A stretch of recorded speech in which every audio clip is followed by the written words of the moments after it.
Right. Good afternoon, everyone. I hope everyone can hear me. I hope I'm clear enough. Yes, sir, you are.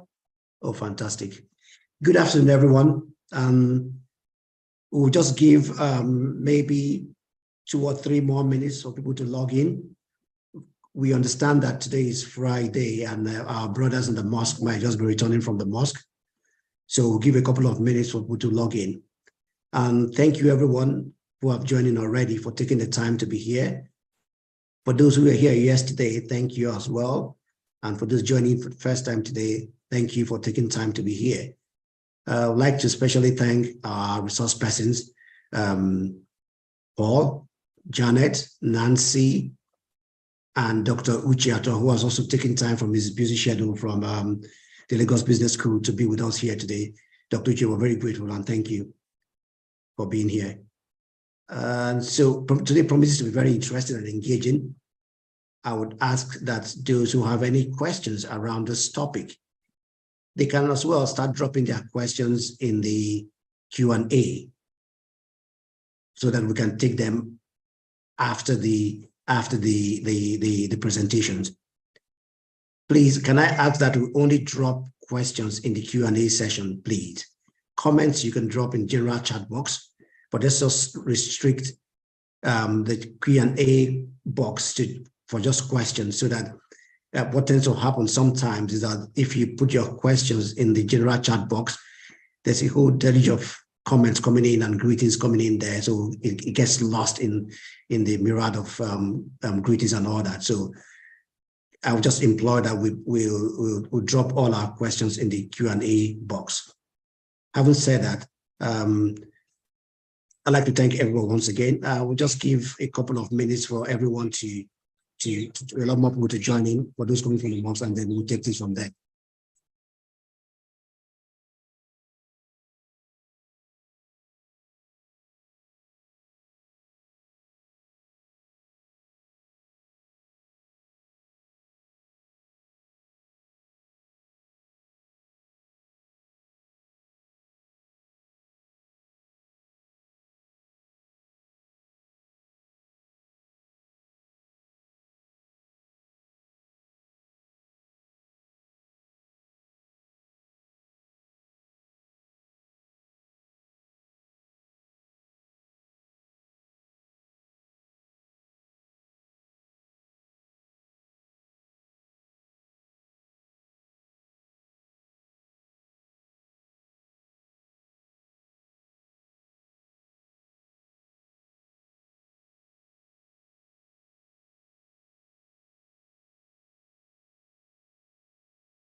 Good afternoon once again. It's good to be here.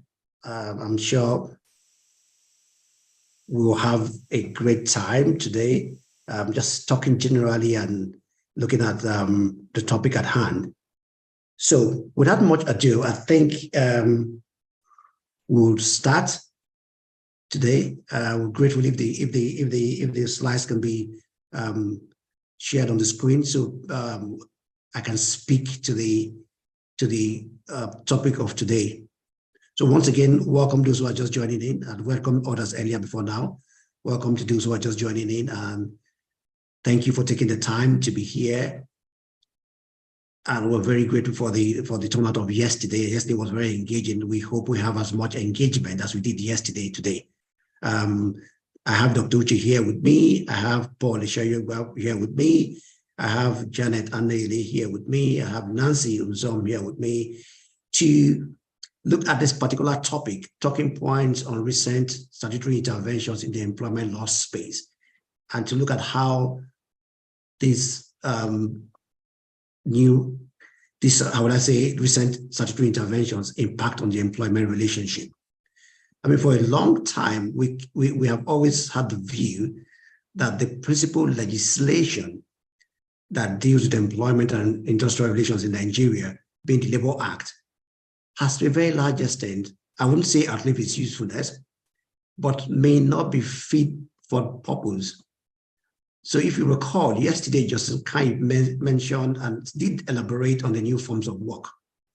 Part of the challenges that we have with the Labour Act is that perhaps it's not suited for the new form of work that has emerged over time, post-industrial revolution era to services era, and now to an AI-inspired generation. So in terms of dealing with things like AI and robot and human collaboration in the workspace, how flexible and how proactive is our Labour Act? In terms of dealing with different types of work flows, moving from your typical work arrangement of 9 to 5 to your atypical work arrangement of flexi working, remote working, what do you call intertribal nomads, and all that. Is the Labour Act truly sufficient for this? We might make a lot of bone about it, but what has happened over time is that specific legislations have come in to impact on the employment relationship in the last couple of years. I mean, the most important of them and the most significant that we've mentioned is Section 254C, the third alteration to the Constitution. That is a game changer, and that has in a very long way, in a way, changed the employment jurisprudence in Nigeria. And so it was on that basis when we were setting out the modules, we thought it was important that we started yesterday with looking at the jurisdiction of National Industrial Court, because as lawyers, we all know that jurisdiction is everything. So it was important we had that conversation yesterday, and that we had the so-called the Temple of Justice, the Justice of National Industrial Court, trash that issue of jurisdiction and the very, very many genres of jurisdiction under the employment and industrial relations. So having done that, and we felt it was important also to then look at laws and statutory intervention in the employment law space. And so that's how we progress over the next 5 days, or the next 4 days left of this trainings. On day 3, we'll now look at negotiations, and Dr. Uche at all will be taking on that. Negotiations in terms of how to negotiate, when to fight and when not to fight. That promises very interesting. And then to finalize the last 2 days, we're looking at core litigation-related issues around employment law, practicing in the National Industrial Court, and some difficult challenges we face with marrying the somewhat contradiction sometimes between the Constitution and the rules of National Industrial Court, and then in practice. So in a nutshell, that's like a synopsis of the module over the next couple of days, including what we did yesterday. And so, having said that, it's important to set the tone for today's discussion. to look at the statutes. And now, like I said just a couple of minutes back, the third alteration to the Constitution remains one of the biggest changes in the employment law space. And that has given rise to a whole new world of how we look at the jurisprudence of employment law. And like my Lord, Justice Kanji mentioned yesterday, it's about time we have a somewhat broad-minded view when we approach National Industrial Court. And having said that, I would then want to just signpost on some particular aspect before I call on the presenters, the resource persons for today to take on the presentation. One of them, and I think it's very critical that we understand this, is the role of National Industrial Court when it comes to conventions, treaties, and protocols as it affects labor and employment. So the National Industrial Court can actually apply these protocols, conventions, and principles in two ways. One, when Nigeria ratifies a treaty or a convention or a protocol, the National Industrial Court, by virtue of Section 254C2, can apply it as a statute without the need for domestication as provided under Section 12 of the Constitution. So the only exception is when it comes to employment-related conventions, treaties, and protocols. Now, where it is not ratified, the National Industrial Court can then apply it as international best practices, as long as it's proven, it's pleaded, and it's proven in the court. So you first have to prove, you have to plead it and prove it for it to be applied as international best practice in the National Industrial Court. And in some cases, National Industrial can on their own resort to this without even being pleaded and say, hold on, in the absence of this, this is how we can determine this. So two things are clear. The National Industrial Court can apply conventions, treaties, and protocols as long as it has to do with employment, industrial relations, and the workplace. I mean, we need to be very clear about that. It's not with respect to every treaty, but treaties that deal with these issues can be applied by National Industrial Court, either as a statute or as international best practice. The question then is, how do you ratify ILO treaties? The procedure is very simple. Once Nigeria, via its Minister of Labor, deposits the article of ratification at the office of the DG of the LIO, is deemed to have been ratified. So to now bring it to specifics, on the 8th of November 2022, the Minister of Labor, then, Dr. Ngige, deposited the articles of ratification for two conventions. One, the Convention on Occupational Health and Safety Framework, and the Convention 190 on Violence and Harassment in the Workplace. Those two conventions were ratified by virtue of the deposit of the ratification instruments or articles of ratification on the 8th of November 2022. And so they're part of the Nigerian statute. On that note, I would like to then introduce our first speaker for today, Mr. Paul Eshiyagba, who is a seasoned lawyer qualified to practice in 3 different jurisdictions: United States, the state of New York in the United States, Wales and United Kingdom, and in Nigeria.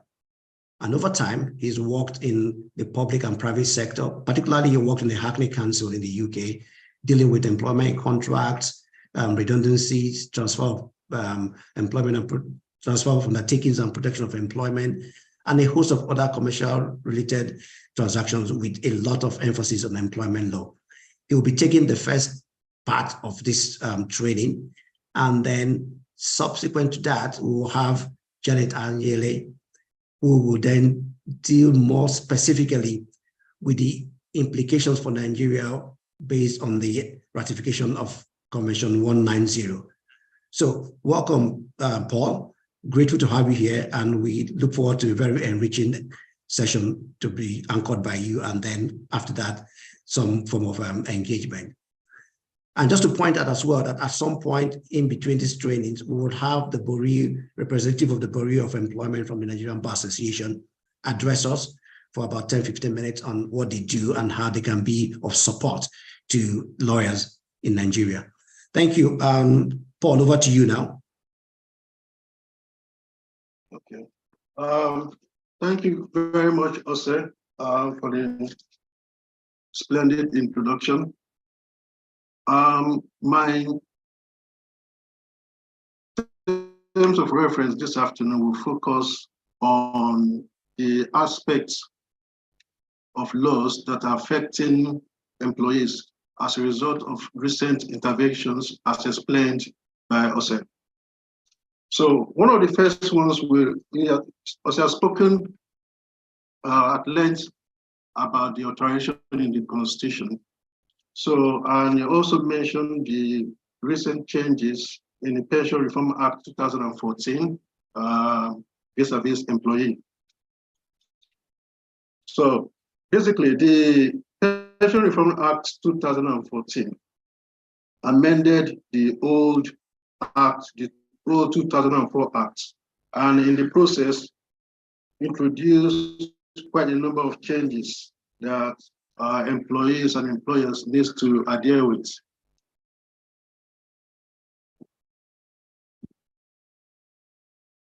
So notably, the main changes about the introduction of the contributory pension scheme.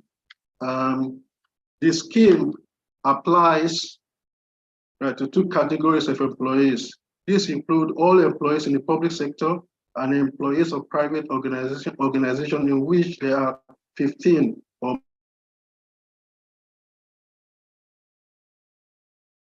more employees.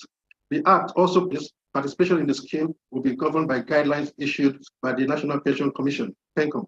However, the Act is silent on the applicability of the scheme to private organizations with more than 3 employees, but less than 15. So we're talking about employees, employers and employees between 4 to 14 employees. The Act actually is silent on them. Contribution to the scheme, there are changes in the rates of contributions to be made under the scheme. Under the Act, both employer and employee are required to make a minimum of 10% and 8% respectively of the employee's monthly emolument. 7.5% of the employer's monthly basic housing and transport allowance by both parties under the repealed Act. Now, the changes in the 1914 Act that actually affect employees are in this category. Like we mentioned earlier on, definition of monthly emoluments, investments, offenses and penalties, jurisdiction, and then pension protection fund, withdrawal from the retirement savings account, appointment of the Director General, confidentiality, exemption from tax, public officer protection and pre-action notice, Nigeria Social Insurance Trust Fund, and then dispute resolution. Now, in expanding on this, basically, in jurisdiction, for example, when you go to dispute resolution, employees are supposed to try to go into some sort of alternative dispute resolution with employees before taking any court action. So that is one of the changes. Then the Act also created some offenses that the employees or the employers have to comply with, which is more stringent than the 2014 Act. And then there's a provision for withdrawal from the retirement savings account where employees loses their job before they're age 40 and then they are unable to get another job within 6 months. They're entitled to withdraw about 25% of their savings from the fund. And then also the Act places duties of confidentiality on the employees so that on the employer, so that the information cannot be shared with other organizations.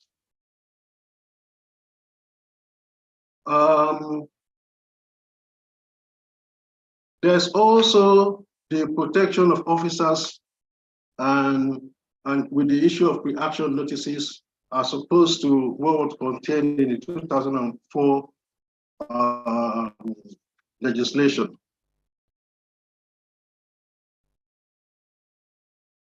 Moving on swiftly from there, because of time, or if anybody has a question, I can deal with. A lot of these are quite detailed. So if you have any question, please note it down and we will deal with it in the question and answer session. The Act also created the micro pension scheme regulations. So the pension micro scheme came into existence in 2018 via the PENCOM micro pension scheme guidelines of 2018. What that entails, to cater for self-employed persons and employees in organizations with 3 or more employees, it is not contributory as only the employee or self-employed person contributes. There is no counterpart contribution by the employer. Contribution can be made weekly, daily, monthly, or lump sum. Contribution to be split into 40% contingency and 60% retirement benefits. After 3 months, withdrawal can be made from the contingency contribution, and then subsequently withdrawal from the contingency portion can be made weekly. The balance 60% can only be withdrawn upon retirement in line with Pension Reform Act 2014. You can move from one micro pension to contributory pension under the Pension Reform Act when you secure a job in an organization employing, but converting from contributory to micro is not allowed. To cater for self-employed persons and employees in organizations with 3 or fewer employees,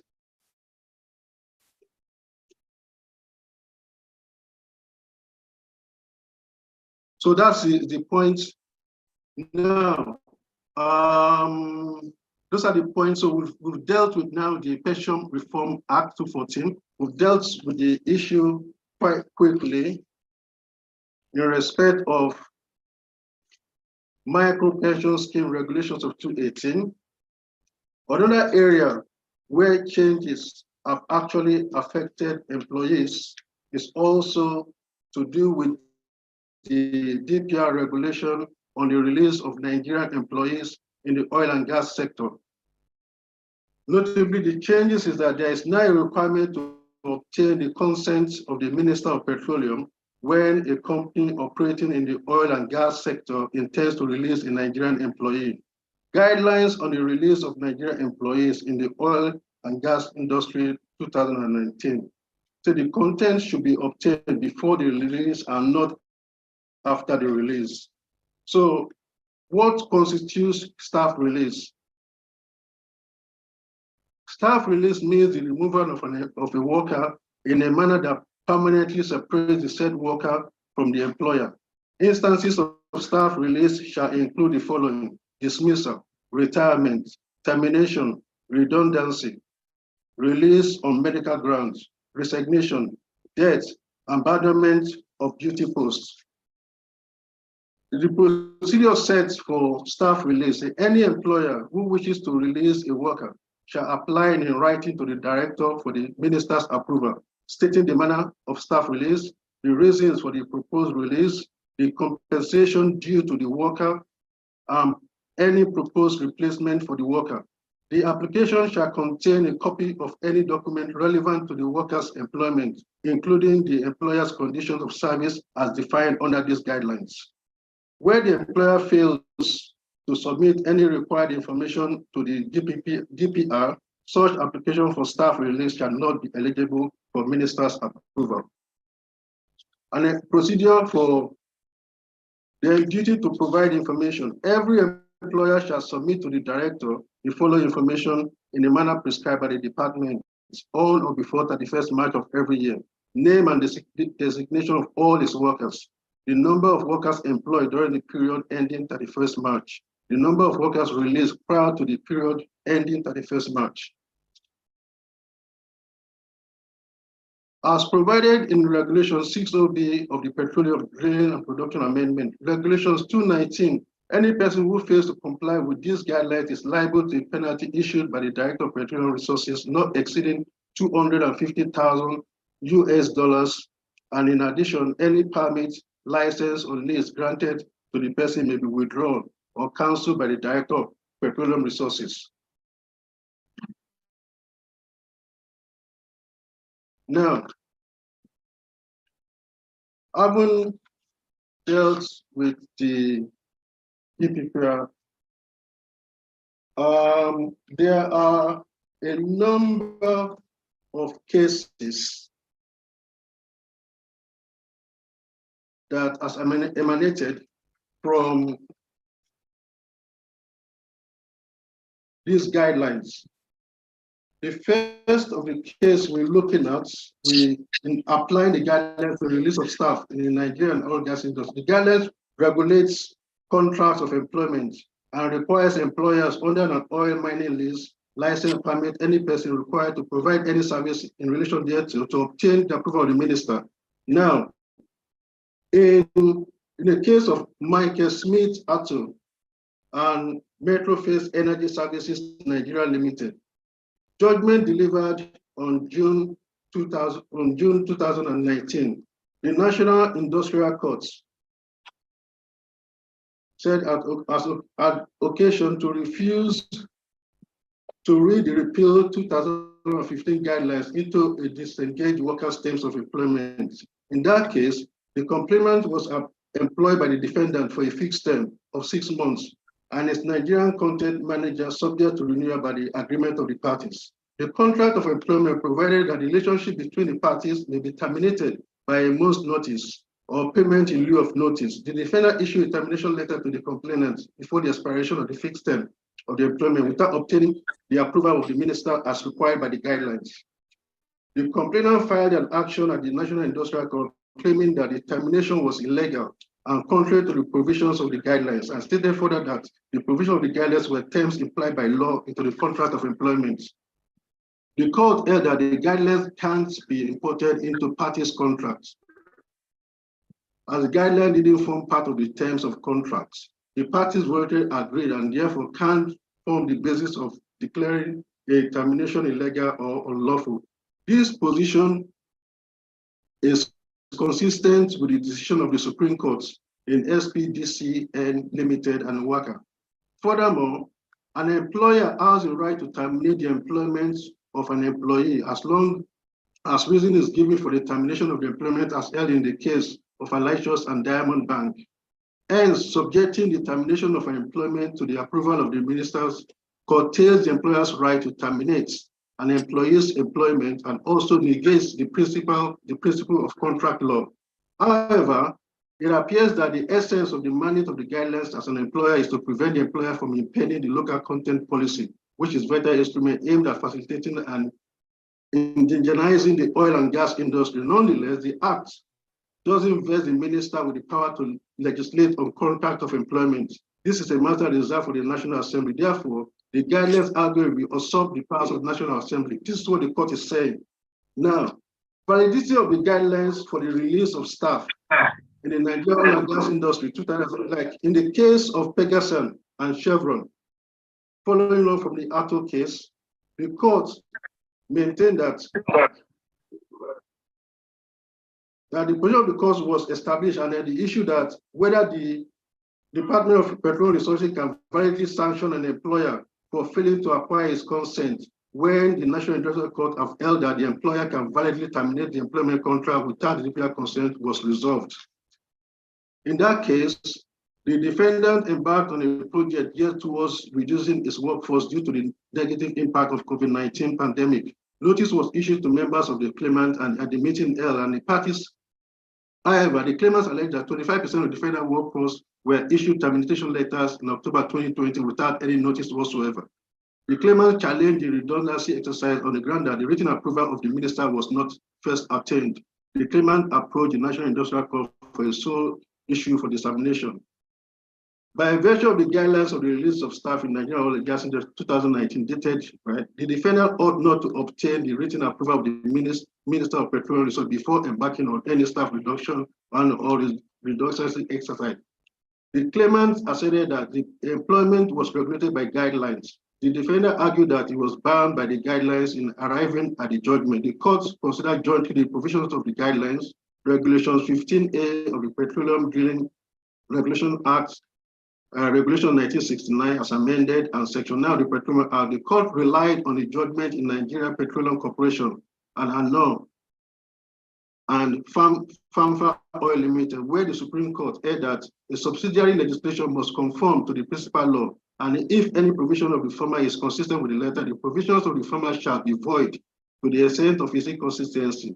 Therefore, it was the finding of the National Industrial Court that none of the above legislation gives the minister or the director on his behalf the power to regulate private contracts of employment and by extension make the provisions contained in the guidelines as such. The court held that the guidelines can operate to obligate the defendant to obtain a written approval of the minister before embarking on any redundancy exercise.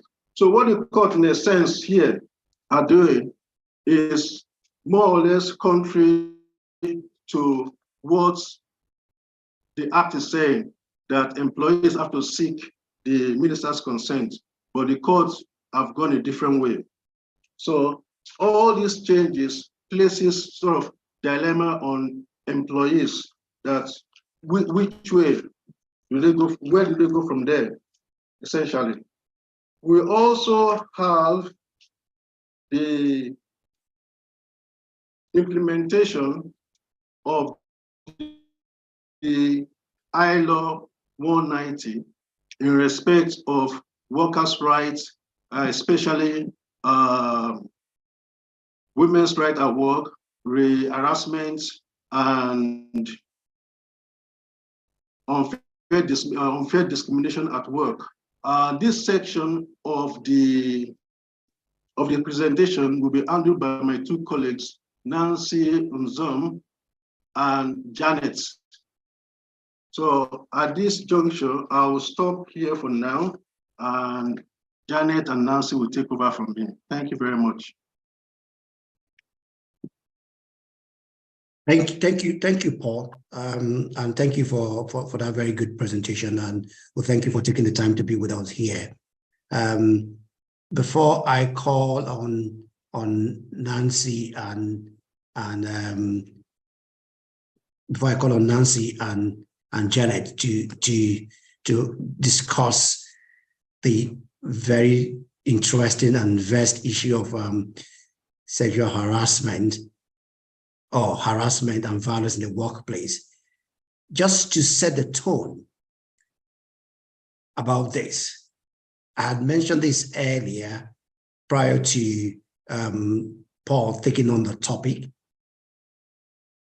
as to how Convention 190 will become applicable in Nigeria. And I would like to take the time to go through it again and then signpost some practical changes in the workplace that this convention has introduced into the employment jurisdiction of Nigeria. So I'll go back again to say, when we talk about statutory interventions in the employment law space in Nigeria, nothing is as groundbreaking and era-changing as the third alteration. Section 254 for the first time gave National Industrial Code the legitimacy it has always sought and struggled with prior to 2010. That same section, specifically Section 254C2, then empowers the National Industrial Court to apply treaties, conventions, and protocols with respect to employment law, industrial relations, workplace, in two ways. One, either as a statute when those conventions are ratified by Nigeria, and when they have not been ratified by Nigeria, as international best practices. And the next question then will be, how are these conventions, treaties, and protocols of the ILO ratified? They are ratified when the Minister of Labor in Nigeria deposits the articles of ratification at the ILO's Director General's office. At that point, it becomes a statute, and the National Industrial Code can apply it as a statute. This, and I still need to draw the distinction that this is different from the provision of Section 2 of the Constitution, which insists that for conventions and treaties to become part of the Nigerian body of laws, it has to be domesticated by an act of National Assembly. But that section says, contrary to any provisions in this Constitution, contrary to it, so that it means that for whatever else in this Constitution, in any act, once it is ratified, in which case we did ratify this particular convention on the 8th of November 2022, with Dr. Ngigi depositing the articles of ratification at the ILO office in LO office. So to that extent, the National Industrial Code can apply it as a statute. Now, even if we had not ratified it, National Industrial Code can also apply it as international best practice, as long as it is pleaded as a fact and it is proved. But moving away from that, and I just wanted to draw that tenuous distinction between ratification and non-ratification and domestication, as well as employment-related, work-related issues. So just to put it out as well, that on that same day, Nigeria ratified the Occupational Health and Safety Framework. So on that day, we deposited 2 ratification document articles at the office of the Director General of the ILO. So moving away and going to the meat of the ILO Convention 190, one of the very interesting things that convention has done is to move away from the concept of workplace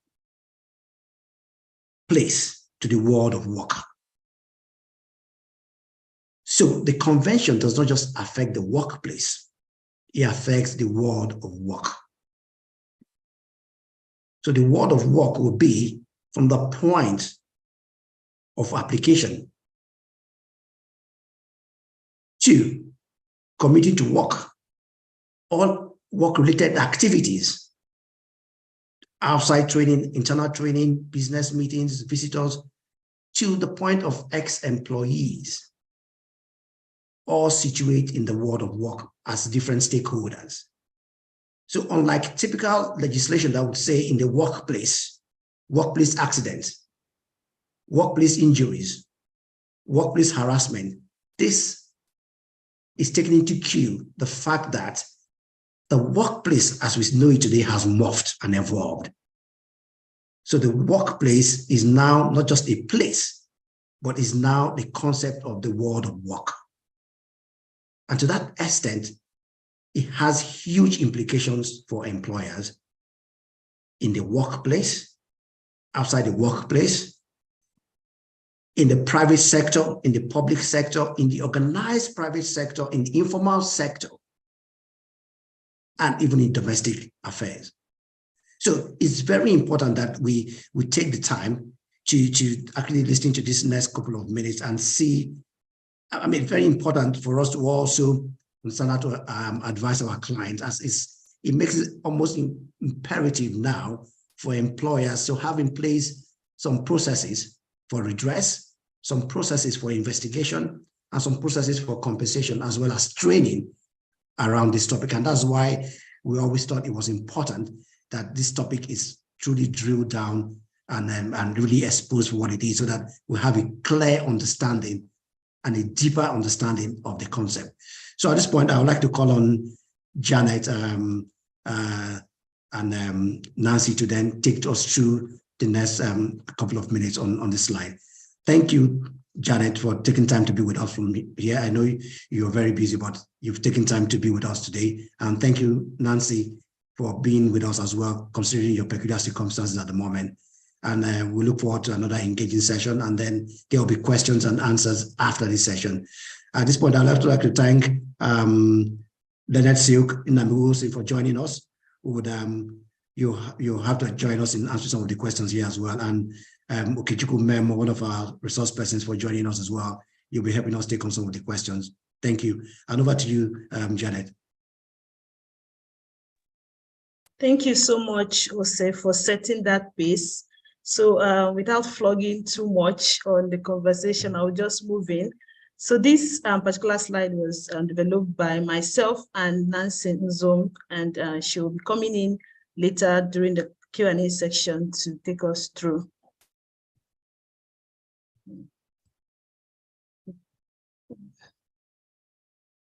I'm unable to see.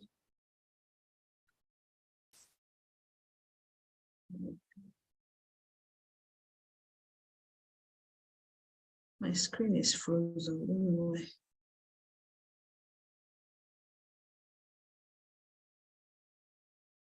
So just quickly, since my screen is frozen, I'll just take you through.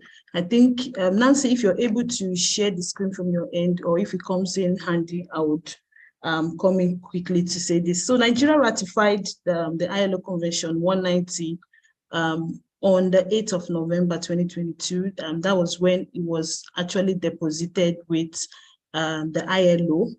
To that effect, which means that Nigeria currently is the first in West Africa to ratify this convention. And also this particular convention holds quite a lot for the nation and also the nation and also the region as a whole, because it's an internationally binding treaty that speaks about the world of work. So the focus of the ILO Convention 190 is the world of work, making sure that the world of work is free from all forms of violence and harassment. I really want you to see my screen, and I don't know what's happening right now. Is it controlled from that end so that I don't?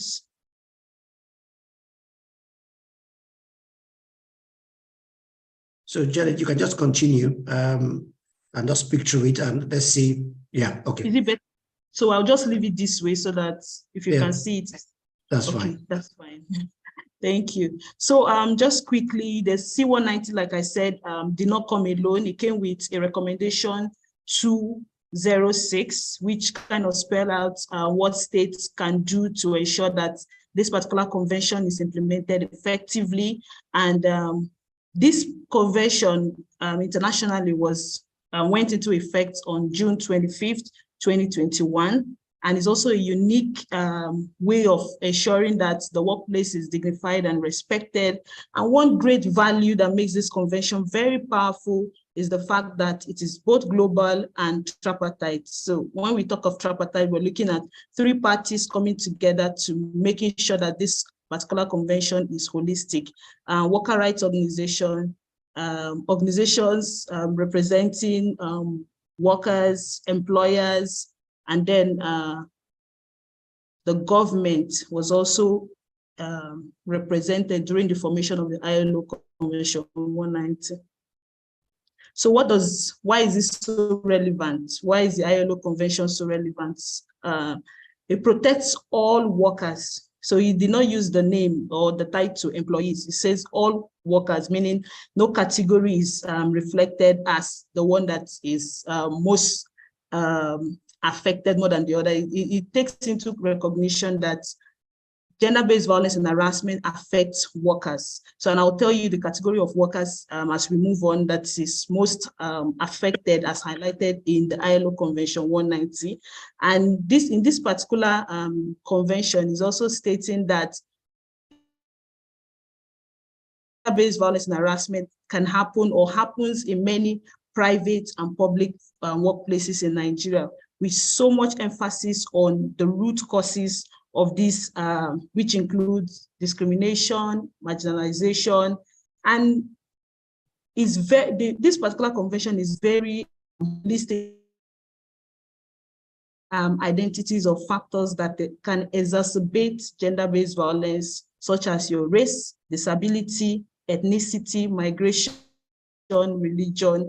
And because ILO has been able to, over time, mapped out, done like a proper mapping on the laws that exist nationally, was able to come up with this particular convention to close some of the gaps that exist in employment laws and etc., so that issues that affect workers most vulnerable to violence and harassment are addressed in this particular convention. So this convention, just like Jose said, is rights-based. So it's heavily focused on the world of work, the right to a world of work free from violence and harassment. So whichever way the violence and harassment is coming, this particular convention is saying, no, this is not part of the job. Workers must have right to safety, dignity, and respect on the job. So it's moving away from the traditional way of saying workplace to saying world of work, because as we all know, COVID-19, during the COVID situation, it presented a new way of working. And some of us had to work from home, meaning that the world of work has expanded and the home has become some of our places of work up till date. So, and it also focuses on the root causes of violence and harassment. So to address these issues, there's need for us to look critically at what is even, what causes violence and harassment, what is the root cause of this. We all know that there is a exacerbating factor. There are all of those factors that will come in later to say this person was drunk. That's not the root causes. So we need to look critically, dissect it using a gender responsive lens to look at it. What is the major causes of violence and harassment in the world of work? And what happens again when government ratifies ILO Convention 190? So Ose has said so much about this particular one, but one thing I want to lay emphasis is the fact that any government that ratifies the ILO Convention 190 will be meant to implement the laws and policies to address this particular menace. And because we all know, according to the Article 10, Article 19 of the ILO Constitution, governments can be asked by the ILO to report on conventions that they have ratified. They need to bring out what have you made, what are the progresses, what are the challenges. So Nigeria will be due for this particular questioning on the 24th of November 2024. Nigeria will be meant to present a proper report to the ILO on what they have done. And once a convention is ratified, the government becomes accountable to the ILO, which means that they must report back on what has been done by that country to implement it. What is covered under the ILO Convention 190? So the convention is very explicit to say it's Convention on Violence and Harassment. And gender-based violence is one of the forms of violence and harassment that was highlighted under this particular convention. So, and it says violence and harassment is a range of unacceptable behaviors, practices that you see is all in quotes aimed at cause or are likely to cause physical, psychological, sexual, or economic harm. And it recognizes and defines the specifics of violence and harassment based on gender. So this particular violence and harassment that is based on gender is what we refer to as the C19, the gender-based violence and harassment. And this convention also, as part of what it covers, extend beyond the tangible workplaces to say where an employee, a worker is taking a rest, where a worker is paid, including private homes, when work is conducted there.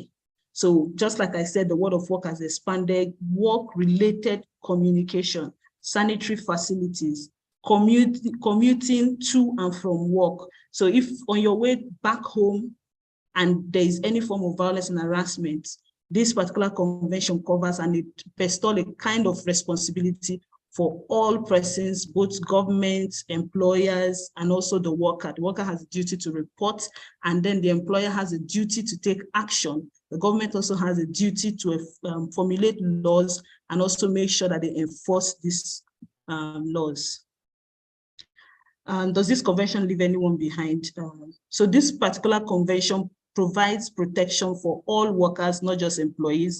So this convention is very clear not to use the title employees so that we don't leave a particular set of workers behind. So it maintains an expansive definition of who a worker is, and it takes into recognition inclusive and integrated approach to protection, and it extends beyond just one particular sector to say whether you're in private or public, or informal or informal economies, or rural or urban regions, wherever you are, is a global treaty.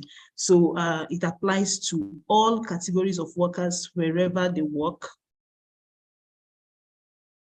And it also protects workers and other persons. And I remember also mentioned this. So it's not just limited to the fact that it takes into recognition that some national laws still maintain the title employees, but looking at C190, we need to be expansive to recognize all other categories of workers and other forms of work that will happen that is not just the traditional employer-employee relationship. And it's taking into account that even job applicants, job seekers, volunteers, trainees, interns, apprentices, as well as workers who are whose employment has been terminated. So whenever this particular issue happens, somebody, the employer, must be held into account. And just like Ose said, Nigeria has ratified this convention and is now some of this slide. I'll tell you more about what the ratification of the ILO Convention 190 bestowed on Nigeria as a country who is a member of the ILO. So this particular convention is also extended to third parties, extended to also, it is also extended and recognizes that employers can also be harassed. So it's not just saying that only employees or workers can be harassed. It's also saying that they acknowledge the fact that employers can also be harassed. So that's why the government is a tripartite system. The government has a role to play, the worker has a role to play, the employer also has a major role to play in this regards. So, and under the Article 3 of the convention, it covers the world of work. It was very clear to highlighting what it means by the word of work. So, and in this situation, it's saying private and public places where there are places of work. So it's very clear on that, where workers are paid, take a rest, take meal, use sanitary, wash, or changing facilities during work-related trips, travel, training, events, social activities, work-related communication, employer provided accommodation, commuting to and from work. So this is just a major highlight on what it says. And it also places a very strong focus on gender-based violence and harassment. So throughout, you'll be hearing GBVH. So it means gender-based violence and harassment. And it's noted here that even in the convention, that this is the most prevalent form of violence and harassment at work. And to really attack and address this issue, it will require a tailored and gender responsive solution.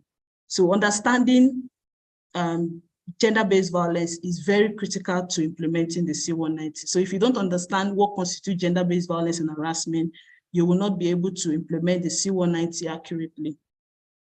And in this particular convention, it also provides definition for gender-based violence and harassment, because it also notes that gender-based violence occur mostly in context of abuse of power, a promise of reward, a threat of reprisal. All of these issues constitute how gender-based violence occur mostly in the workplace. And the definition of gender-based violence, as highlighted in the C190, is violence and harassment directed at a person because of their sex or gender, or affecting persons of a particular sex or gender disproportionately, and it includes sexual harassment. So this notes that gender-based violence definitely would happen in where there are social or structural problems, cultural, gender stereotypes, cultural differences, cultural roles bestowed on women as well as men. And it's also noting that gender-based violence disproportionately affects women, but other categories of workers, regardless of their sex, gender identity, or sexual orientation, can also be a target of this particular violence. So, and it was also very clear what constitutes gender-based violence, for example, sexual harassment, domestic violence, economic or financial abuse, sex discrimination, maternity discrimination. We've heard that a couple of times where workers are discriminated on maternity grounds, and violence, sexual violence, stalking, and etc. So it's encompassing. And under the Article 10, so because most persons will say, okay, domestic violence came under, was mentioned in the preamble, so it does not hold so much water. ILO was very creative to also mention domestic violence in the Article 10, because it realizes or it acknowledges that domestic violence has an impact on the world of work. It affects workers and their ability to be productive, to work, be employed, to stay in the job, and etc. So, and this particular effect, this particular negative effect definitely has a way of running through, affecting other co-workers, and also making sure that the world of work is no longer conducive for workers to continue to pursue that which they do in the world of work. So, and one thing to also note under this particular Article 6 is the intersectional approach. The government, any government that adopts this particular convention must have to look critically at addressing and preventing discrimination against women and other vulnerable groups. So the vulnerable groups here refers to persons with disability, migrant workers, and etc. And also to note that violence and harassment affect these particular groups, women and other vulnerable groups, the most. So, and we have data and statistics to back all of this claim, which at the end of my presentation, I would post all on the chat. And it identifies that identity and marginalization drives violence and harassment. So once a particular set of persons are being marginalized, or they have multiple intersecting forms of discrimination, can come together to bring a person, all forms of violence and harassment in the workplace. For example, being a woman, being a person with disability, and also maybe in certain work scenarios, being an elderly person, or maybe being the youngest in the workplace. So you can imagine all of these three forms coming together to a particular person. And on the C-190 was very clear on protection of women, because it recognizes that gender-based violence affects women the most. And since it does, government must look critically using a gender-responsive lens to addressing these issues that affect women workers, addressing the existing regulatory gaps on workplace harassment, workplace sexual harassment, even at the global level, the national level, and also to ensure that the drivers of gender-based violence, which is unequal power dynamics between both genders, men and women, cultural norms, social norms, which also has a way of perpetuating this violence. So, and ILO Convention 190 in Nigeria, as we know, it has been ratified by the government, and this particular ratification is very significant for Nigeria because it offers an opportunity for us to enact legal and policy reforms, and also to tag policy reforms that is aimed at tackling gender-based violence and harassment and other forms of workplace abuses and violence. So it also gives our lawyers the opportunity to, or the avenue to pursue legal justice within the framework of the current legislation. And in 2022, the Solidarity Center collaborated with the ILO to review the legal framework in Nigeria for conformity with the ILO Convention 190. And some of the findings also was very noted in this particular slide. So just like we had mentioned earlier, the Nigerian law empowers the National Industrial Court of Nigeria to apply C-190 directly when hearing cases based on the fact that it has jurisdiction for ratified convention. So what this means is that current worker rights under law should be understood by courts and policymakers in the context of protection of C-190. Laws and policies should be strengthened and clarified to further the holistic implementation of C-190. Current labor laws and employment laws, contain some key rights and protection, but not in a comprehensive manner as outlined in the C-190. So if our laws are, keep saying workplace, without expanding what the workplace is, or worker employees without acknowledging the new forms of work, definitely we'll be leaving behind some categories of persons which is not in conformity with the C-190. And this is particularly true when it comes to oversight and remedies also for workers. And just quickly, the process of reforming the laws and developing effective processes for preventing and responding to gender-based violence and harassment and other forms of violence and harassment must include workers and unions. So we've noted in the past when laws are being formed, it's not like the typical way of the way ILO does their convention. It's tripartite. They make sure all persons are involved in the process. So when laws are going to be reformed, this needs to also come in very handy.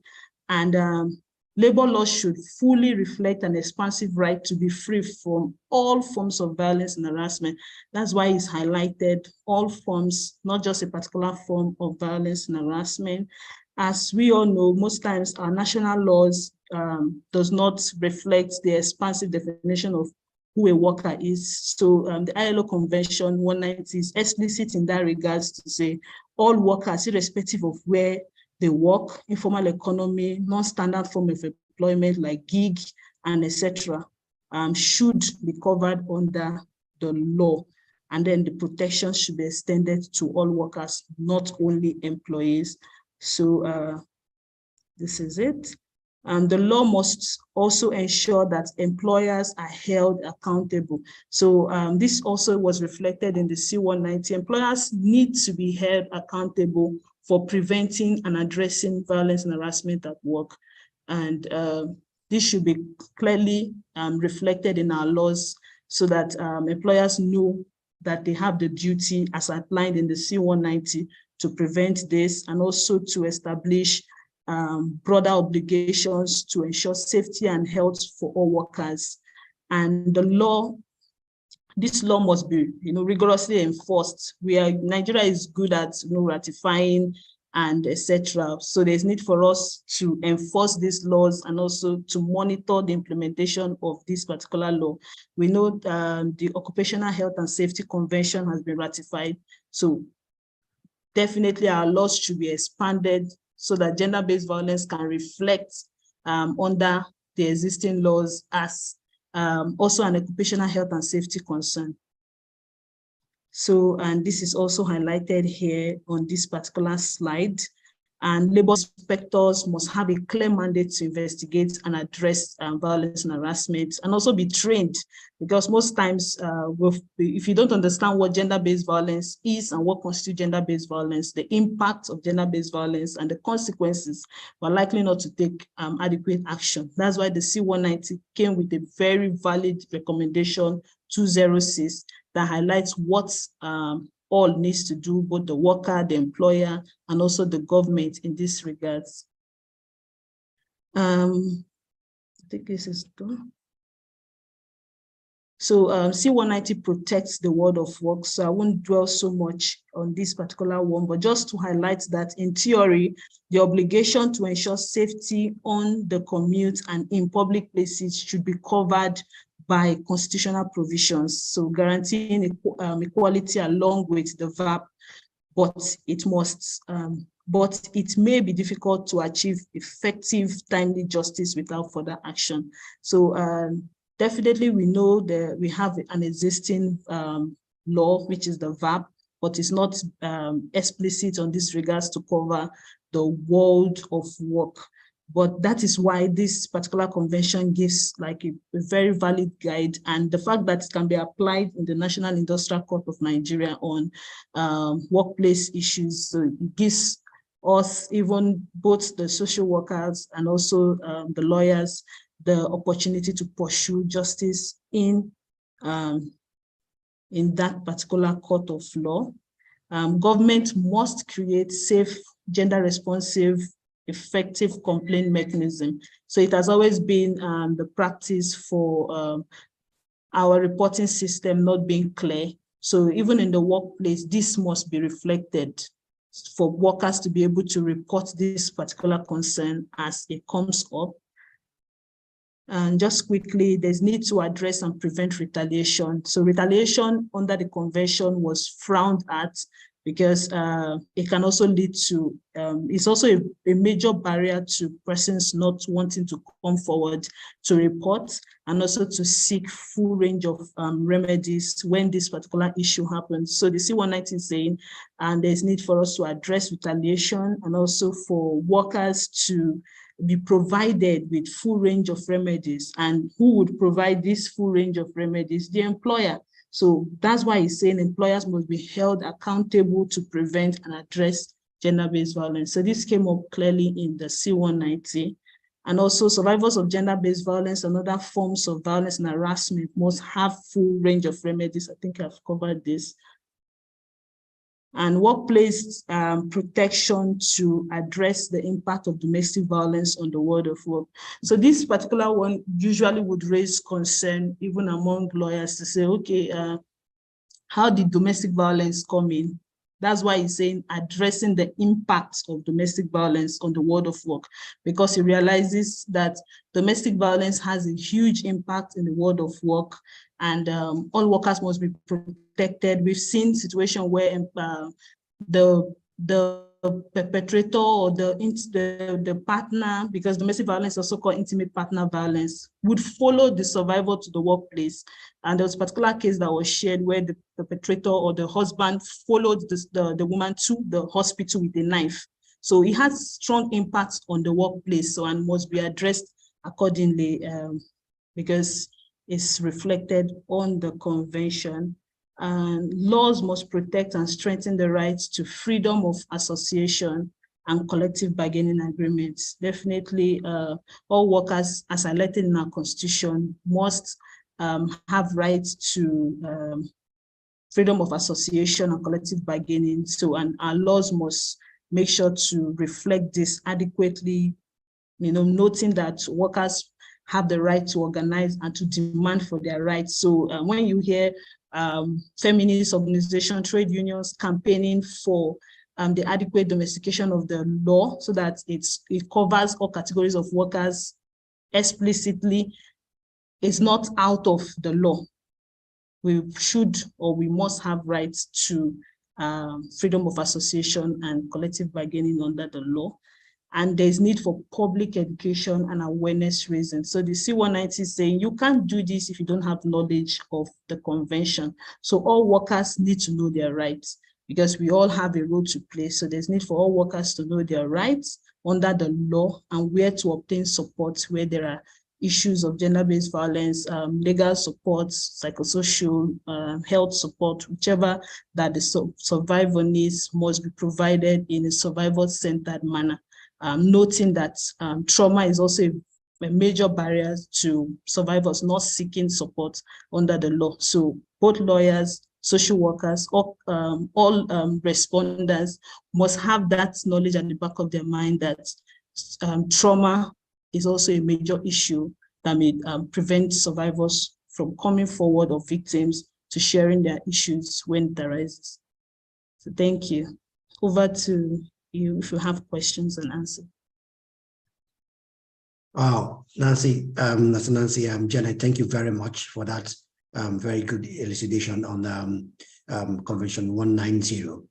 And very interesting points you make. I mean, I mentioned the world of work and you dwelled further on it. And it's very important that we make the point that the world of work is all encompassing. And it speaks to the situation of the various new forms of work that we have today, and in trying to as inclusive as possible to make sure that everyone is carried along and that no one is left behind. And before we go to the question and answer, I hope someone from the MBA Employment Bureau is here to address us. If they are not, we'll move straight to the Q&A. I have a couple of questions here, and Okechukwu Memo, one of the Andina Wilson, one of some of the resource persons for the other sessions or the other days will be helping us as well in answering some of these questions. But you mentioned maternity rights and vulnerable people. I just also wanted to draw a distinction that is sometimes very tenuous and we tend to miss under our law, which is the distinction between maternity pay and maternity leave. So there have been a lot of questions as to whether every female employer is entitled to maternity leave or maternity pay. Now, Section 54 is very clear that every female employee is entitled to maternity leave.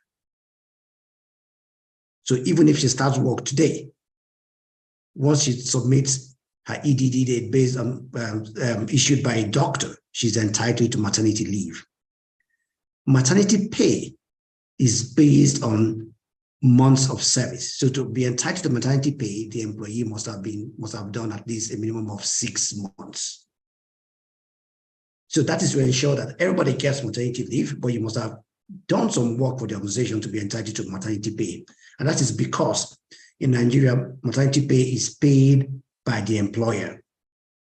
Whereas in some other jurisdictions, like in the UK, it is called statutory maternity pay, which is paid by the government based on the tax contributions and the NI that you have paid.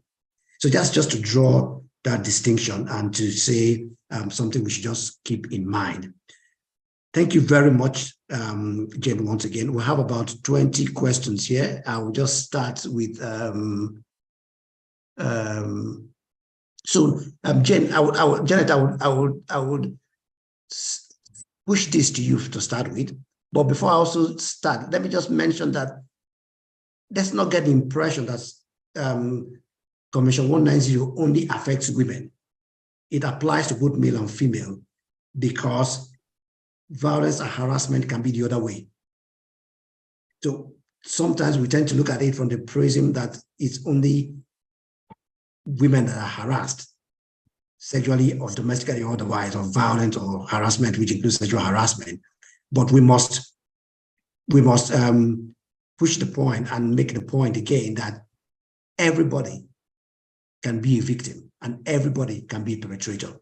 And so this convention covers male, female to that extent, because those are the only genders that we recognize statutorily under Nigerian law. So the first question here, and please, I'll just ask anyone if you have more questions, please throw it into the Q&A box. I will try and deal with it as much as we can.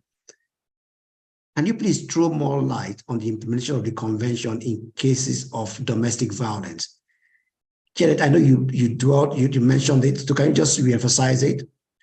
Can you please throw more light on the implementation of the convention in cases of domestic violence? Sorry, I didn't get the question. I didn't get it. Sorry. Okay. The screen. Can you please throw more light on the implementation of the convention in cases of domestic violence? Does it cover domestic violence? I know you touched on it, just to re-emphasize it. So yes, the particular convention, C190, actually acknowledges that violence and harassment has impact in the world of work. So it means that employers must extend the provisions, full range of remedies, protection for workers in the workplace. So that is what he says in that regard. So he didn't beat heavily on that, mentioned it in the preamble and also in Article 10 when he spoke about gender-based violence disproportionately affecting women in the workplace. And he's saying it acknowledges that it has impact in the world of work. So which means you are going to address the impact of domestic violence in the world of work. Okay, then just a second one to you, closely following that. It says, is there a provision in ILO 190 for false accusations of GBVH? So it did not come in because, like I said, the convention used the gender responsive approach to say we must address the issues, not necessarily false accusation. It didn't come in so clearly under the convention. But what came in was for us to prevent and address these issues when they come up. So Nancy.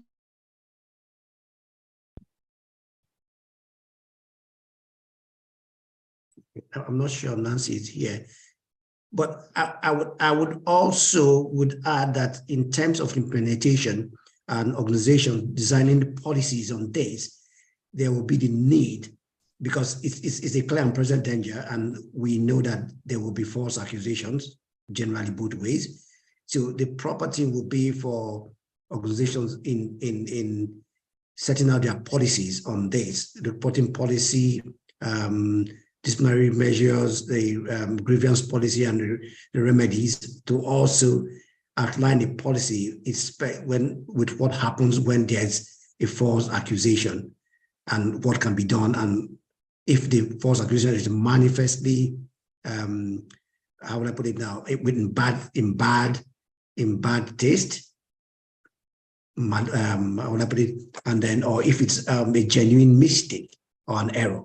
So I mean, these are issues that can be dealt with via policy of each individual organization.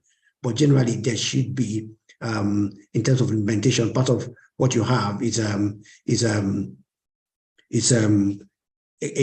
more embracive and inclusive policy that covers every aspect, from reporting to false reporting and to reprisals. So let's look at.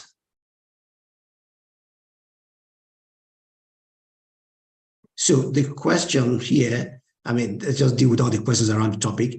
How would an employer curb the effect of domestic violence? Because this is a violence that does not take place in the workplace. So thank you very much. Just like I cited one particular example. So a particular way that the employer can provide optimal support to survivors is to extend the support, the remedies. You can't say until it happens in the workspace or in the office, for example. That is where those particular protection is, remedies will be extended to the survivor. So he's saying that it acknowledges the impact of domestic violence at work. So I gave you an example of where a particular case that came into one of our lawyers and was reported even by other eyewitnesses. The employer, the husband followed the survivor down to the workplace with a knife. We've had several situations like that, or where a survivor or a victim comes to work with bruises all over her body. You don't leave it at that. That particular protection and support must be extended to say, how do we support you? So in that particular regard, it will be at the organizational level to make sure that there are policies that passing so that it covers all of these issues, acknowledging that once particular type of issue, definitely having that recognition. Can you hear me? Yeah, we can hear you now. We lost you a bit, but we can hear you now. So I said this, am I still there? Am I still on? Yes, you're still here. We can hear you. Yes. So this particular convention acknowledges that gender-based violence issues would definitely have impact in the world of work. It would affect how I'm going to deliver on my particular set objective. And then because it has impact in the world of work, this full range of remedies as outlined in the recommendation 206 must be extended to such workers. We can't look away from it. We know that there are laws in Nigeria that deal with domestic violence, but the policies in the organization must also play a very huge role. The organization must wear a human face to say, how do we provide support to the worker? Because it has impact on the world of work. Okay, thank you very much for that. This other question I would like for you to answer, and I would like Okechukwu Memo and Imam Wilson, if they are here, to also share their views on this. Where an employee works from home as a result of post-COVID-19 realities, can the home be treated as a workplace?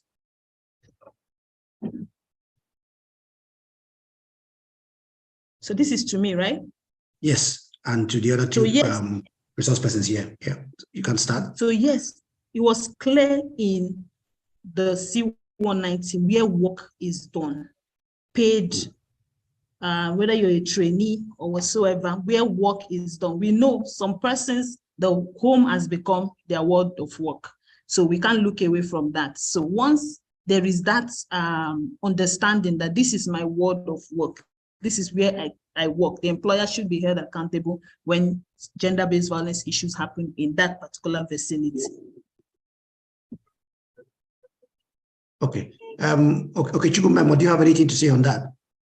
Yes, I will. Oh, yes, I can add that the definition of workplace or place of work has changed. But there are issues that people have raised, particularly from practical experiences that employers have had since the COVID period and afterwards, when people started to extend the scope of place of work to places where employees reside. So is it all part of the employee's residence that forms part of the place of work? What kind of issues would take place at the employee's residence for which the employer will be responsible? Mm-hmm. So on that basis, even though it goes beyond cases of sexual harassment, when you talk about, for example, an employee who encounters mishap or work-related injuries at home. So these people have been applied to indicate that it must have been in the course of work. It must have been in line with the policy of the employer, where they have developed policies like many employers have done. What many employers have done is to not only ensure that you have a safe place of work at home when you are working from home or working remotely, but that it is defined and that there are safeguards put in place to ensure that you are protected from whatever kind of hazard that you may come across. The policies will state clearly your work hours. It will state the places, designate in some places a particular part of your premises where you work from. I think the whole essence of that is to limit the exposure of the employer who might be held responsible for things that happen to you where you are not directly working or in a space that is meant for work. So, but other than that, there's clearly no dispute about the fact that workplace has become far wider than the place, the physical place where the location of the employer's office, but who extend to any other place, even outside the home of the employee. If the employer, with his knowledge or approval, know that an employee is rendering services from any other location, that place becomes part of the place of work. Thank you. Thank you, okay, for mentioning that point.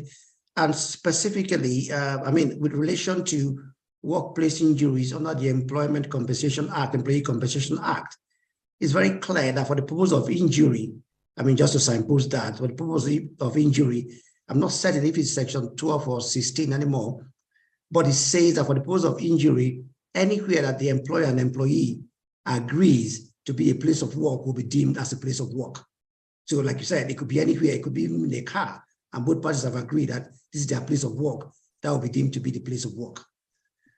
Okay, thank you very much. I think I will go to the next question, which says, is the nature of employment that exists in Nigerian law firms outside the scope of Nigerian labor law and ILO? I'm happy for anybody to take on that question. Could you ask the question again? Is the nature of employment that exists in Nigerian law firms outside the scope of Nigerian labor law and ILO?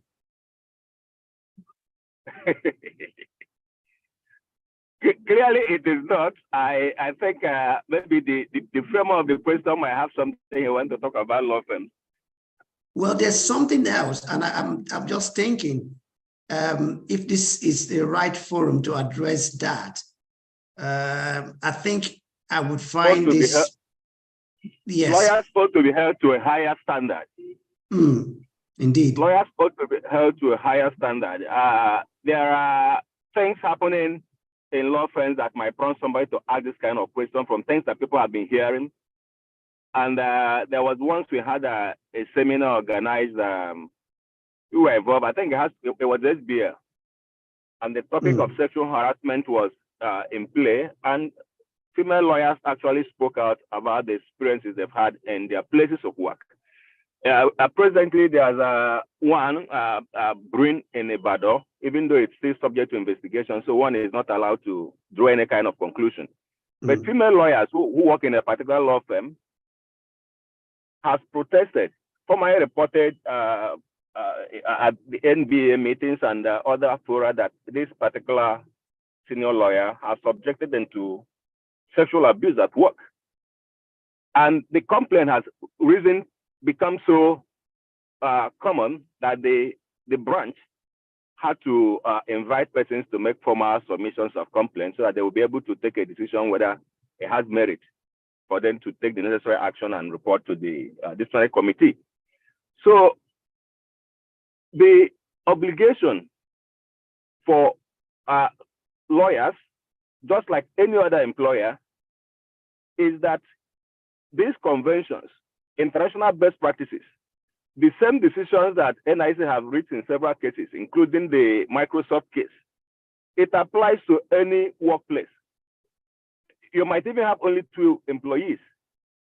We have a recent situation in England where a lawyer, in interviewing a prospective employee, makes remarks that suggest that he was expecting that in return for giving her the job, there's going to be some kind of sexual reward.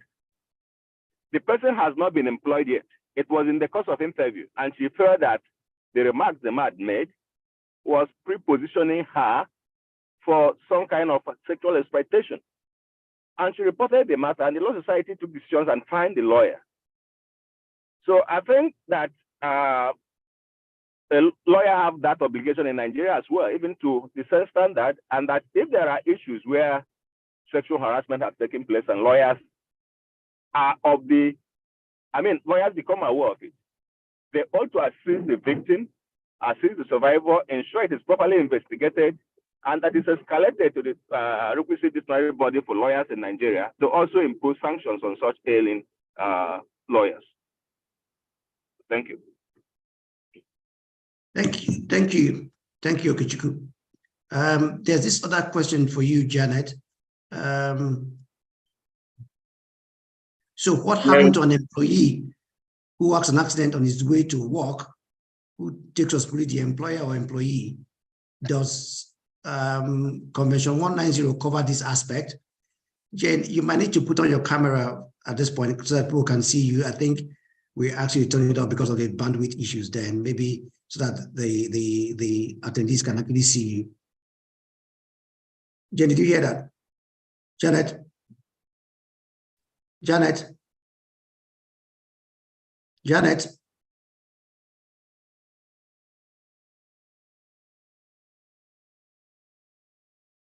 Okay, so while we're waiting for Janet, I'll just take on that question. There are two different things. Convention 190 does not deal with injuries. What would deal with accident would be Employee Compensation Act. And under the Employee Compensation Act, it covers employees who have an accident on their way to work, in the course of work and on their way to work. So that would be covered under the Employee Compensation Act. And under that act, the employee has a right of election under Section 12, either to sue under tort of like under civil tort of for damages, or they can apply for compensation through the National Social Insurance Trust Fund. So there are two ways. The employee has a right of election in that case to either claim for compensation under the NSITF or sue for damages in tort and breach of duty of care. Yeah? So that's one thing. But when it comes to Convention 190 in terms of violence and harassment in the workplace, it, like we have actually said before, is the world of work. And it also includes from the point you set out in your house to get to work, and even when you finish work, at work-related events, social events, or trainings and all that. So it is different from the workplace. It is more expansive and more inclusive in the sense that it looks at the various stakeholders and the various aspects of work that takes place in the value chain of the workplace and of value chain of the world of work, not the workplace. So I hope that answers that question. The other question, how can you assess workplace liability in a remote work arrangement or work from home? I think that has been dealt with. Okay, there's some other questions here.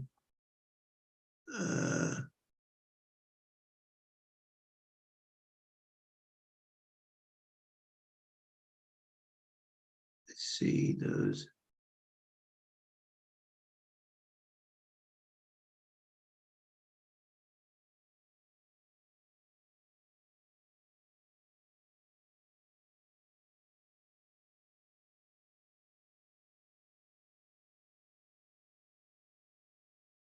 Just a minute, please. So, okay, I'll pose this question to you. It's not directly related to the particular topic, but I think it's important that you deal with this question between yourself and Inam. If Inam, the next is able to speak. The question goes, I want to know where after an employee's work has been terminated by a letter of termination, but the employer still allows the employee to come to work without formally revoking the earlier letter. Can the employee still be considered a staff in such an organization?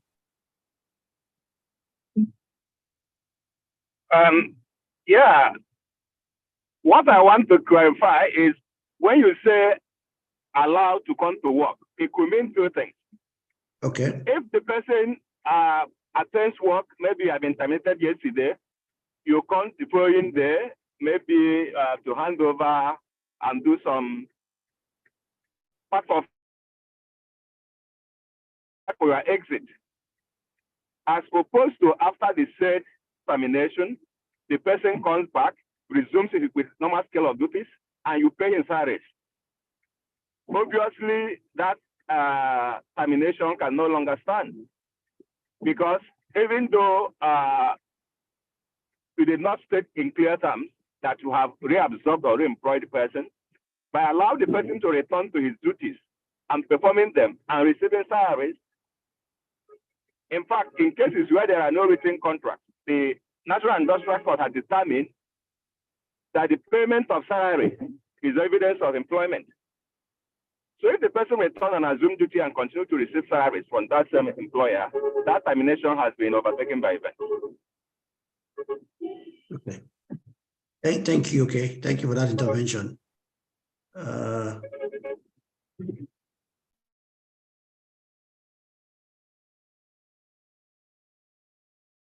So there's this other question says, please, what happens where an employee sustains an injury in carrying out his duty at a factory, even where the employee was negligent.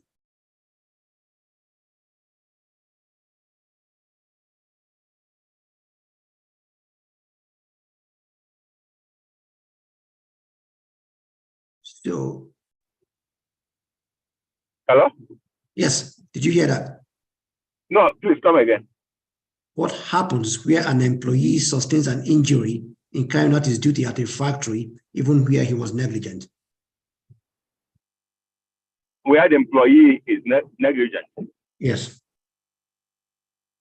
Of course, like you mentioned, even though I didn't dwell on it a lot, there are two remedies available to an employee who sustained injury at work. One of them is the one under the Act, and the other is for the employee to also seek remedy. And in that second approach, the employee will need to establish that the employer was negligent for the, of course, contributed in causing the injury for which he suffered. And where the employee are up to go under the Act,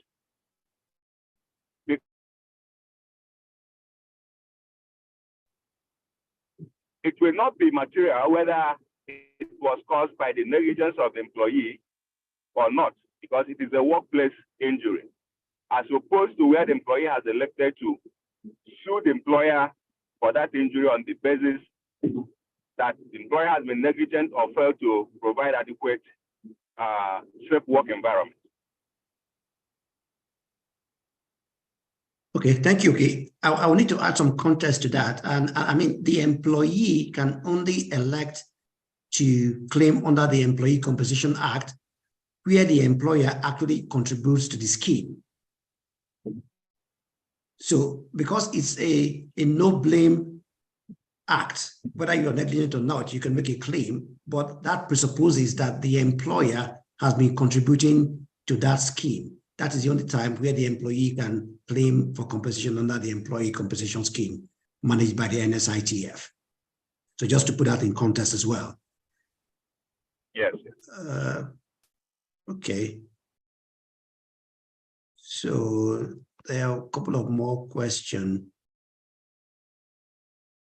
Okay, so this, can the National Industrial Court have jurisdiction to entertain a case of violence that was caused by a non-party to the employment contract that negatively impacted the performance of the employee? I'm not quite sure.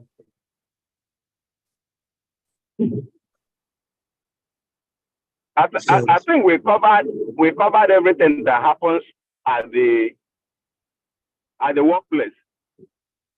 If a non-party to the contract of employment causes an injury to an employee in the wide spectrum of the world of work, the employer is not going to leave the employee to his fate, so to speak, because it was caused by a third party. That's the whole essence of what happens at the place of work will be caused by a number of factors. The fact that the person was a third party is not a reason to dilute the obligations of the employer to provide safe work environment for the employee. Okay. Thank you. Okay. Just looking for some more questions with particular. Okay, so it says, Janet, this is for you. I think we've lost Janet again. Oh. Okay, good. You're trying to connect again. Okay, Janet, this is for you if you can hear me. In relation to workers whose employment has been terminated, must the harassment occur while the person was employed? What's the position of a former boss sexually harassing a former employee by probably sending inappropriate messages? Will the NIC have jurisdiction since there's no valid contract of employment anymore? And Janet and okay, I would like both of you to chime in on this. Starting with you, Janet, if you can. So just quickly before my network goes takes me out. So the C190 is very clear and highlighted all of those. It said job seekers,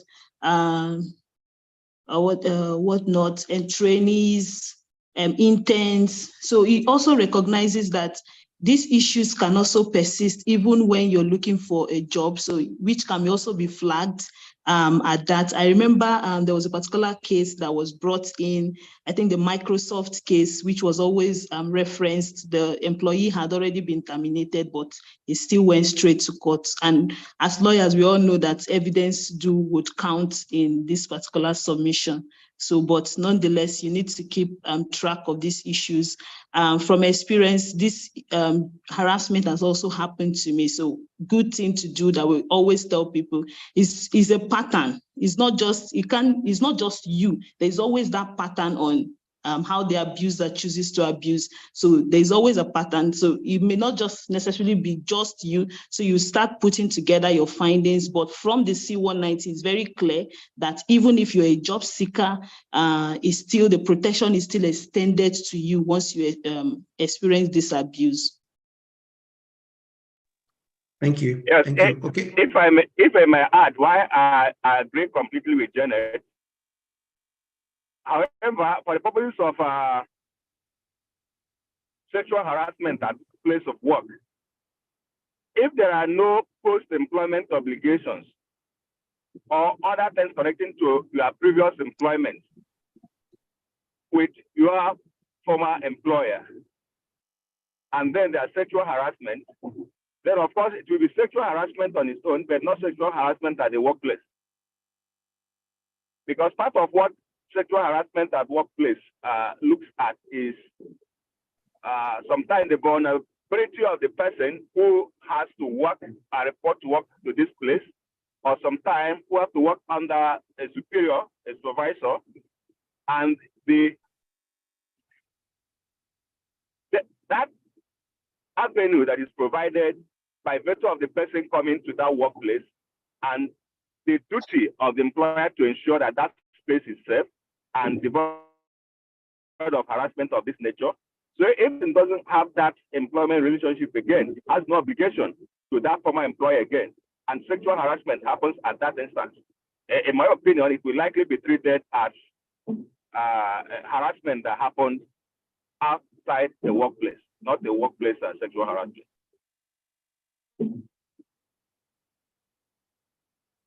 Okay, thank you very much. An interesting viewpoint, and I think we can go on this particular one, but we'll just go to the next question because okay, if I also chime in on that, I can't help but say that the Convention 190 is very clear that it also covers ex-employees. And so if we've domesticated that through ratification, I would think that it would apply to ex-employees, no matter the proximity, because that harassment could come in the aspect of an employee seeking for a reference, a work reference. It could happen in that's a valid point. Yes. Yeah. So that might just expand it, being that is now the world of work, not just the workplace to that extent, and which is also part of post-employment obligations, anyways.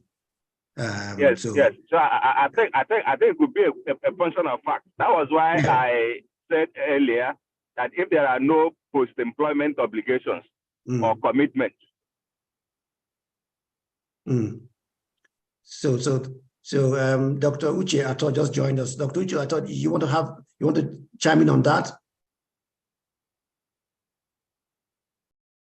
Dr. Uche, you're mute here. No, sorry, I'm just coming in. I don't know where you. Okay. I was in a class, yes. Okay. So I think the question was based on Convention 190, can an ex-employee be discriminated, be harassed by her former employer, considering that there's no employment contract between them anymore? Sorry, let me come back. I'm just coming in. In fact, Okay, I'm trying to join. Yeah. That's fine. That's fine, Dr. J. Thank you for coming back. Okay, let me just.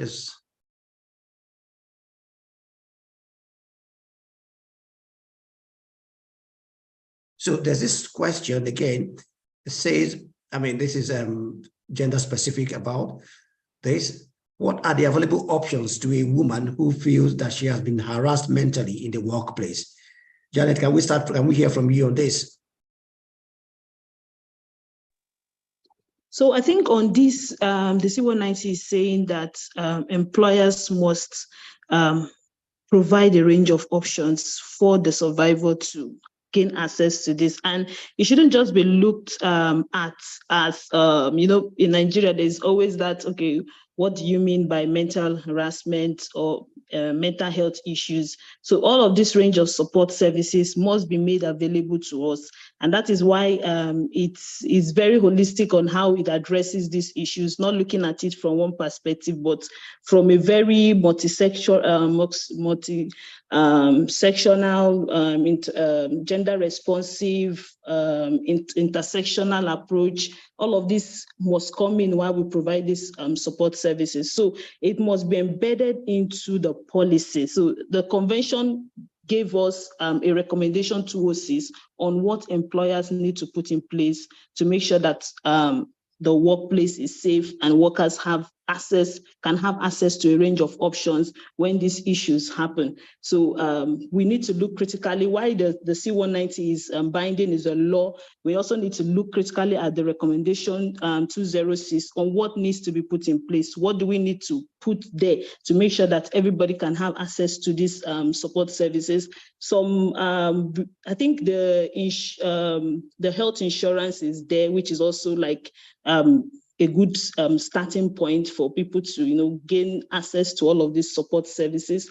But in that regards, the C190 did not hold firm at employers in putting this, but you just said full remedies. And under the recommendation 206, it listed what needs to be put in place as full remedies. Thank you, Jane. Thank you very much, Jane. There's another question here, and I would so does the ILO World of Work also apply to situation of professional bodies like NBA? In the last few days, there was a call out on Twitter on a particular Ibadan-based law firm on issues of sexual harassment of interns and employees in the firm by the principal. Does the ILO 190 place obligation on NBA as a body to address this? So starting with you, okay.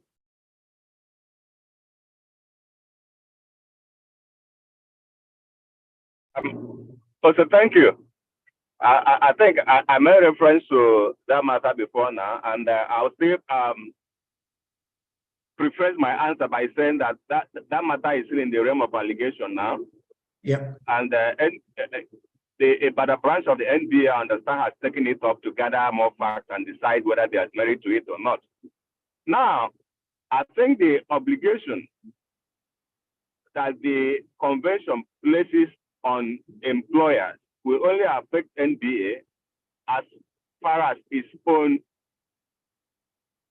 staff or workers are concerned. There are persons who work for NBA at the National Secretariat and other places. So if for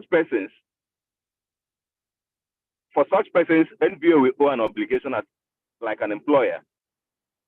Then as a professional body whose members has misconducted itself, NBA also have the rules of the professional conduct for legal practitioners in Nigeria, and that kind of action will definitely fall under infamous conduct and other kind of breaches that are contained in. So, but the existence of this convention, which has been domesticated in Nigeria, of course, will play a role. NBA,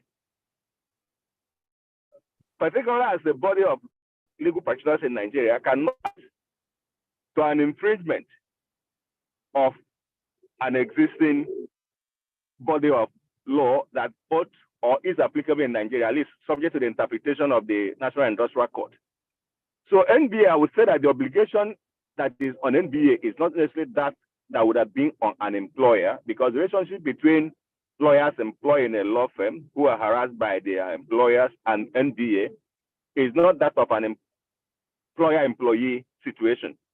But NBA will have an obligation as a professional body to investigate such allegations, because it will amount to professional misconduct and infamous conduct against such a lawyer if it is actually established. Okay, thank you very much.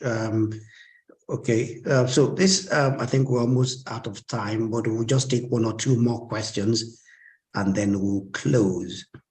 So this one is not directly related to the topic we discussed today, but it says, how does a staff that had constantly been denied work tools by superior show that this is a deliberate act of the boss to make him fail his KPI?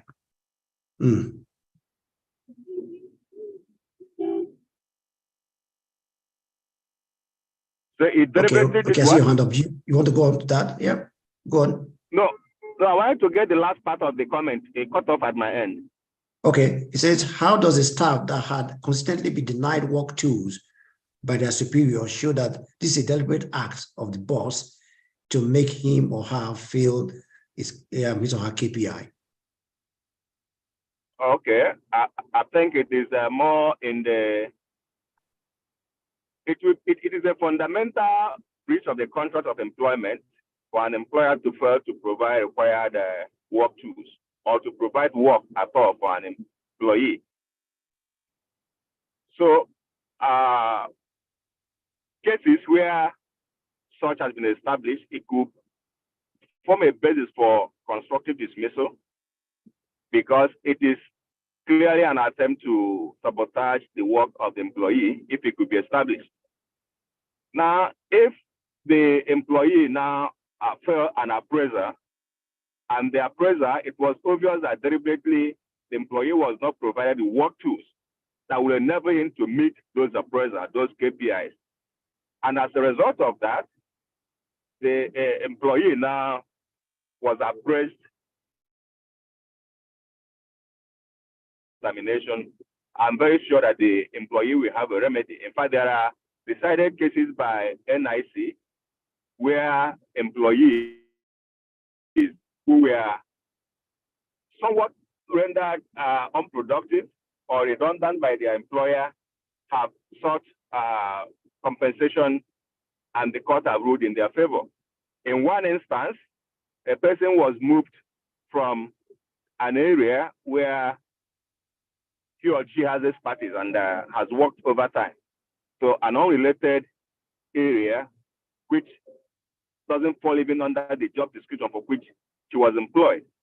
So there are a whole lot of things that an employer does to ensure the productivity of an employee. So if an employer fails in this duty or deliberately sabotage the employee's work and performance, the employee will be entitled to be compensated. He might actually make a claim for constructive dismissal. Thank you. Thank you very much. Thank you very much. Okay. Janet, I see your hands up. You want to say something? Yeah, so I wanted to also highlight the fact that when looking at these cases, even as lawyers, we also need to look at it with a gender responsive approach. Who is it happening to? Why is it happening? Is there a reason why it might be happening? Is it just happening to you, or does it happen to other females? And what is the catch? Is it that he has asked for something and you did not provide this, and this is why he is punishing for that? Or also noting at the back of our mind that gender-based violence happens when there is an unequal gender-based power relations. So that power relation is like an major root causes of gender-based violence alongside other forms of what they call other causes. But we must look critically at the unequal and gender-based power relation that does have that is very prevalent in the workplace, and then look at it from a gender responsive point of view, so that we don't undermine or look at overrule the aspect of gender-based violence happening in that particular sector. Thank you. Dr. Uche, you as your hand is up, you want to say something? Yes. Yes. It's just to further add to what Oke mentioned. Usually in the place of work, the duty of the employer is to provide a safe and at the same time appropriate tools to enable the workman perform. Now, where normally you will have an issue will be who will be in a position to say that we have provided. The employer who owns the job and has, to the best of his ability, provided the appropriate tool for the job. But you now find practical situations where the employee will be under the impression that, okay, there is something different or something much better that should have been provided. And therefore, the debate is usually in a situation like this, who should make a determination. Usually, the employer will say, well, this is the right tool. This is what we want to be used for this job. The employee, being a professional, will, in the circumstance, again, have a different opinion, that provided that because technology had changed, this is what we expect in this type of situation. I think it boils down to who owns the job, and then who must determine what will be the appropriate tool for that particular kind of job. Now, what Oke said comes in here, the reason being that where an employee feels, for whatever reason, that it is no longer safe or the tool being provided is no longer adequate, what are the remedies that are open to such an employee? And it comes down to the issue of, in that type of situation, could there be other employees, remember, who are also professional, who also think that this is adequate and that they have been performing appropriately? I recall on one situation where a particular driver complained that the vehicle had been assigned to work with, the vehicle does not perform well. Yet other employees, and therefore it becomes a problem for that particular employee because it is now what is reasonable in the circumstance. And where other people in the same category believe that the employer had done what he should do and they are performing, then we can now question the intention of that particular employee who is raising the issue that you raised, that, well, I have been set up to fail, yet others have been succeeding in that situation. Thank you. Thank you, Uche. Thank you for that intervention as well. So we'll just take our last question. So it says, can claims for injuries sustained in the course of work before the ratification of CIC Convention 190 be filed now?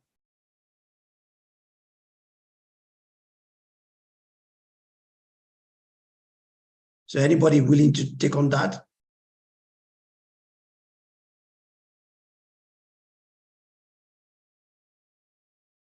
So I think what was the question again?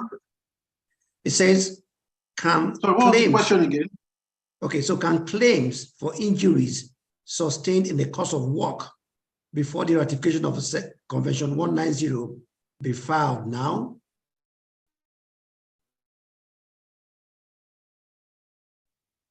Did you get?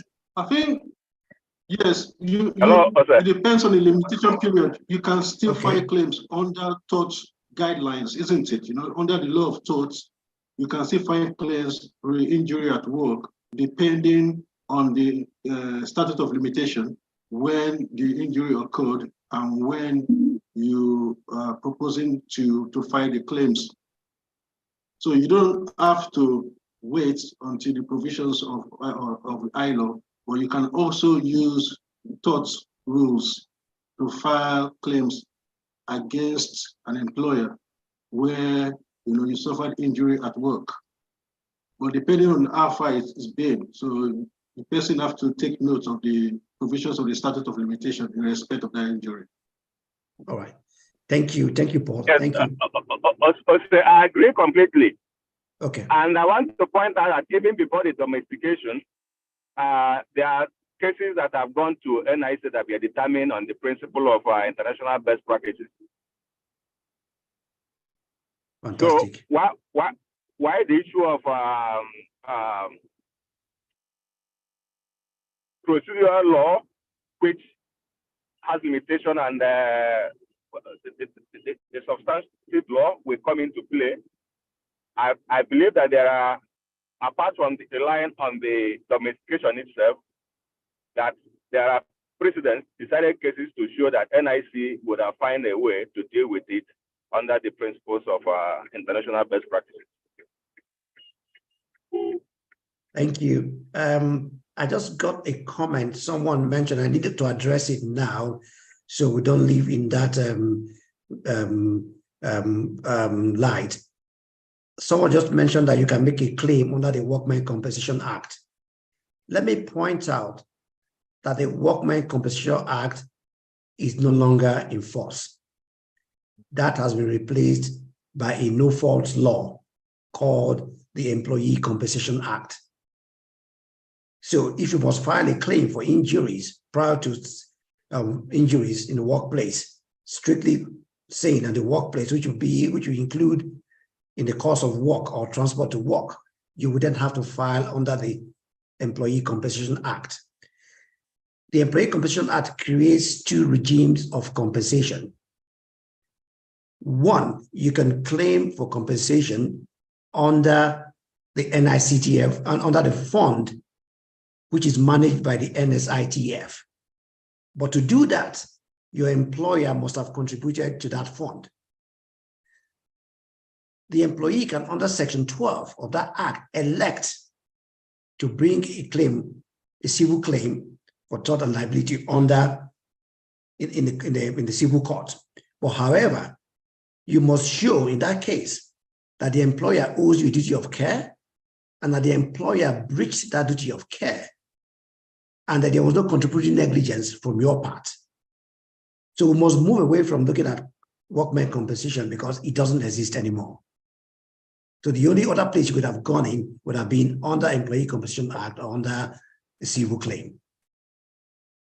So I just wanted to point that out so that we have that as a focus as well. Okay, a lot of these questions we've dealt with. Yes, somebody said the Fatal Accident Act under legal state. Of course you can. That's also a remedy. And please be free to apply that as well. So I think we have taken most, if not all, of the questions here. I wish to thank everyone for spending, I think we've passed about 10 minutes or 15 minutes past our allotted time. And to thank everyone that stayed back. And thank you very much, our resource persons and those that joined us. Dr. Uche, I'm very grateful. Okay, Memo, I'm grateful. Ina Wilson, SAN, thank you for being here. Janet, thank you very much for a very, very, very elucidating presentation. Paul, very, very grateful. And this brings to close today's session, day 2. I hope there are some good takeaways from everyone. I have taken some takeaways from here as well. We look forward to the 22nd, where Dr. Uche will be taking us on when to negotiate, when to fight, and when to negotiate. Very interesting. We lawyers tend to fight a lot. So I think this is very apt for us, and it will be a good opportunity for us to know when not to fight and when to collaborate and when to negotiate. Thank you very much for the time, and thank you for being here with us. We're very grateful, and we look forward to having you again on Tuesday. The link for that of Tuesday, the flyers will be sent out shortly, and then we look forward to having you, and please prepare your questions. If you think your question has not been answered, please send it by email. We will deal with it, and then we will send it out to everyone. Also, the slides will be made available in the course of the week or next week. And then in the next couple of days, the videos will be available on YouTube as well. And let me apologize for the lack of video from some of our resource persons. It was because of the bandwidth. And so instead of struggling with frozen screens, we thought it was best that at least you get to see the slides and listen to them rather than sacrificing that for not being able to present. So we thank you very much once again for being here with us, and we're very grateful, and we'll hopefully see everyone and more next week. And do have a pleasant weekend, restful and pleasant weekend, and see you all next week. Thank you very much. Thanks for coming.